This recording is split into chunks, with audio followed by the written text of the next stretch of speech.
Welcome to the Singer world of sewing, standing for innovation, superior quality, and remarkable quality for money. Singer has become a household name around the globe in its rich company history, a name linked to sewing like no other brand. From fashion to trendy accessories, cozy home textiles, or personalized giftware, sewing enthusiasts worldwide enjoy innovative concepts that make sewing easy and great fun. The Singer Brilliance 6160 and 6180 will offer you an exciting range of decorative stitches to add that extra dimension to your sewing projects. With a useful range of utility stitches, automatic needle threader, reverse and tie-off function, and selection of one-step buttonholes, you will discover that the Singer Brilliance range has you covered for just about anything you can dream up. Congratulations on the purchase of your new Singer sewing machine. This instructional DVD is about getting to know your sewing machine and the basics of machine sewing. You'll see how easy it is to achieve professional results on any of your sewing projects. Let's get started.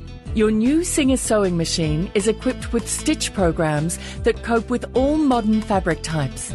All stitch types are shown on the front and can easily be selected with the fast pattern number selection buttons.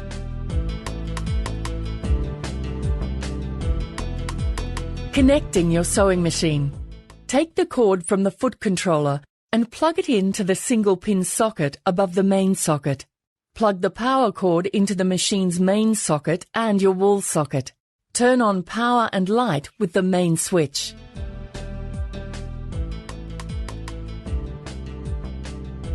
Free arm flatbed conversion. Your machine can be used as a flatbed or converted to a free arm. It converts into a slim free arm machine in seconds, simply by removing the accessory tray. To remove the accessory tray, hold it firmly and pull it off to the left. The free arm area makes sewing hard to reach places or tubular areas like cuffs or trouser legs extremely easy. The accessory tray includes a compartment for convenient storage of all machine accessories.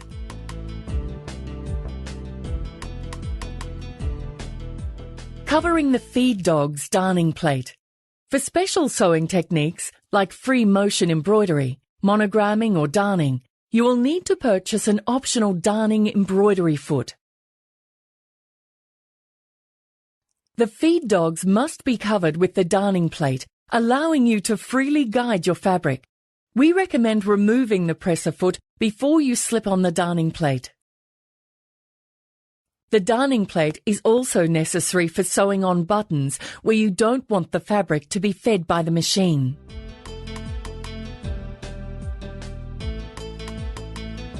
Presser foot lifter different positions. The presser foot lifter lets you set the presser foot in 3 different positions. In lowest position for sewing, in center position for placing the fabric under the presser foot and removing it, and for changing presser feet. In highest position for removing extremely thick fabric layers.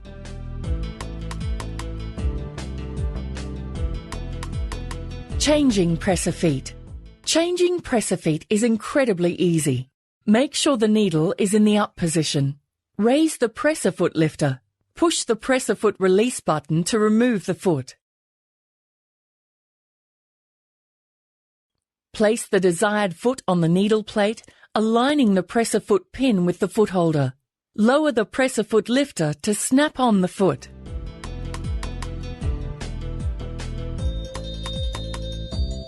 Changing the needle. It's absolutely important to insert the needle correctly. That means with the flat side toward the back.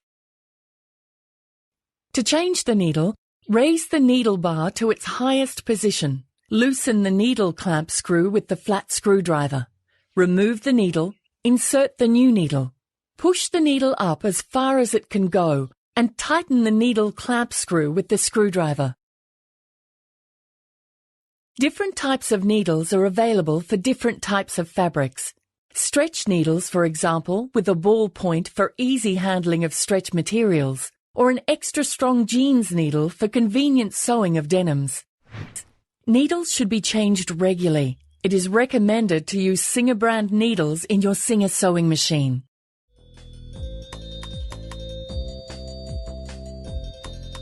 To wind the bobbin, first place the thread on the spool pin and secure it with the spool pin cap.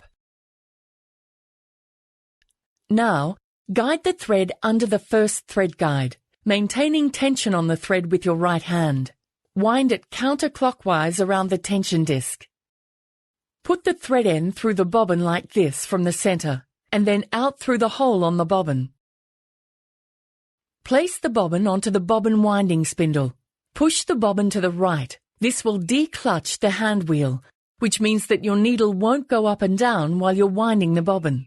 Hold the end of the thread and then step on the foot controller. The bobbin will begin to fill. Stop to trim the thread tail. Continue to fill the bobbin. It will stop when it is full. Push both the bobbin and spindle to the left. This will re-engage the needle automatically for sewing. Now, remove the bobbin from the bobbin winding spindle, then cut the thread.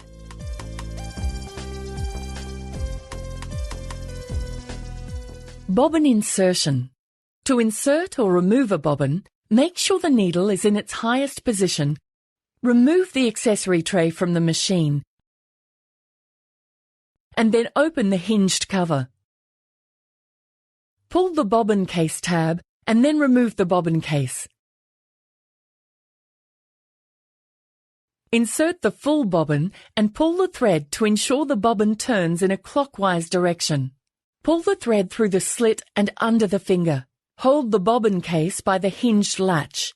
Now insert it into the shuttle, making sure the metal finger on the bobbin case is vertical and fits into the groove of the shuttle.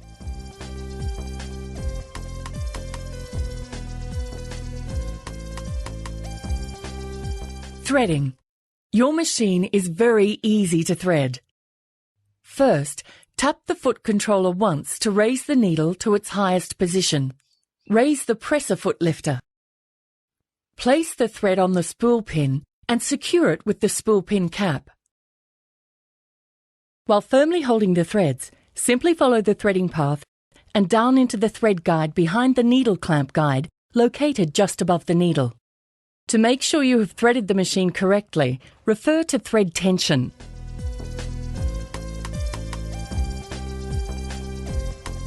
Automatic needle threader. The automatic needle threader makes needle threading extremely easy. Make sure the needle is in the highest position and place the thread under the metal guide. Pull down the lever of the needle threader and gently swing the lever to the back as far as it will go. A small hook moves to the front through the needle's eye. Pull the thread to the right and under the small hook from below so the hook catches the thread. Swing back the lever and the needle will catch the thread through the needle's eye. Pull the thread to the back and release.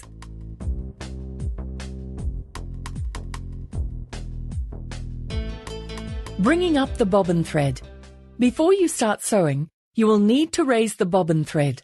To do this, hold the upper thread with your left hand. Turn the hand wheel toward you, which will lower and then raise the needle. It is important that the hand wheel moves forward or toward you, not backward or away from you. As you turn the hand wheel, lightly pull the needle thread. The bobbin thread will be drawn up through the hole. After pulling up the bobbin thread, place both threads under the presser foot toward the back. If your bobbin thread doesn't want to pull up through this hole on your machine, make sure the bobbin thread isn't caught by the hinged cover or the accessory tray.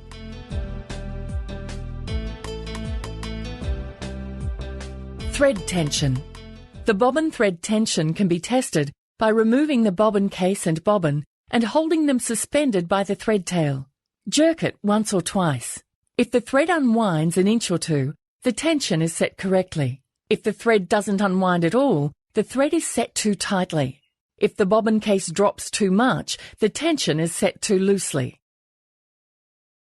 To adjust the bobbin thread tension, Turn the small screw located here on the side of the bobbin case.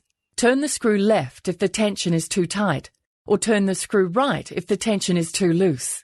Correct tension is important for good sewing. This is the thread tension dial for the needle thread. For most sewing projects, you can set the dial to 5. When you sew, thread accumulating on the underside of the fabric is an indication that the upper threading path of the machine is not threaded correctly. Remove the fabric from the machine and try this simple test. Remove the thread completely from the machine.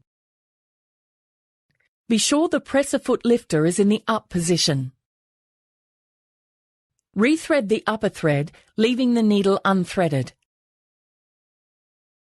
Leave the presser foot up, then pull the thread towards you.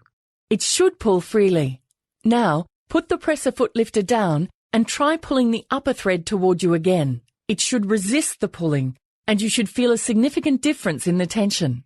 If you are still able to pull the thread freely when the presser foot is down, repeat this process.